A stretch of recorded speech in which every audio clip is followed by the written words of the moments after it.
I think you're an extraordinary leader. You have the job of passing historic legislation in zero time. So we exchange a few tips on how to do that because we both know what coalitions are.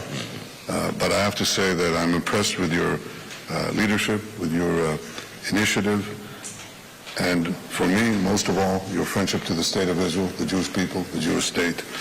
The American-Israeli alliance has never been stronger.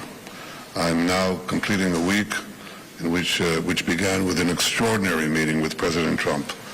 And under his leadership, the critical decisions that show his commitment and the American people's commitment to Israel have come to the fore instantly. First, he renewed immediately the supply of weapons that had been stopped, which we need as we're fighting for our future, for our existence, and for the broader Middle East in a seven-front war. He immediately released those weapons. He issued yesterday these sanctions on this scandalous and corrupt organization, the ICC, that threatens the right of all democracies to defend themselves by themselves. And he's done so many things in the interim, just in 2 weeks.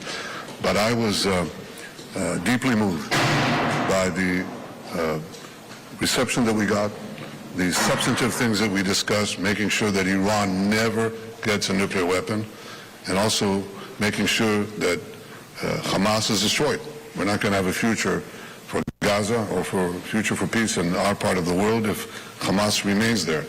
And we agreed on many things, but I think it sets the tone for this great strengthening of the American-Israeli alliance. It's not only an alliance between governments, it's an alliance between peoples. This is the house of the people. And you, Mr. Speaker, represent the American people that overwhelmingly support the State of Israel. You know, I was driving through Washington. I look outside. There are people on the sidewalks. They see, you know, the limousines pass, and they all go like this. They all go like this. They all support. And I think, Mr. Speaker, that's the spirit that animates you and so many of your colleagues here. And I want to thank you again. And I want to say, you're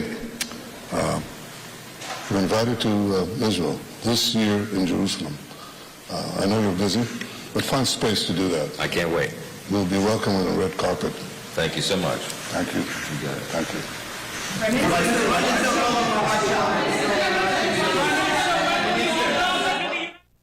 And with that concludes the brief remarks by Israeli Prime Minister Benjamin Netanyahu and House Speaker Johnson as they both remarked about the strengthening of the alliance between the United States and Israel. Netanyahu thanking the warm reception that he received in America, as particularly with President Trump, saying, quote, "I was deeply moved by the reception we got." He also talked about the important issues that they discussed. One, that Iran never gets a weapon. Two,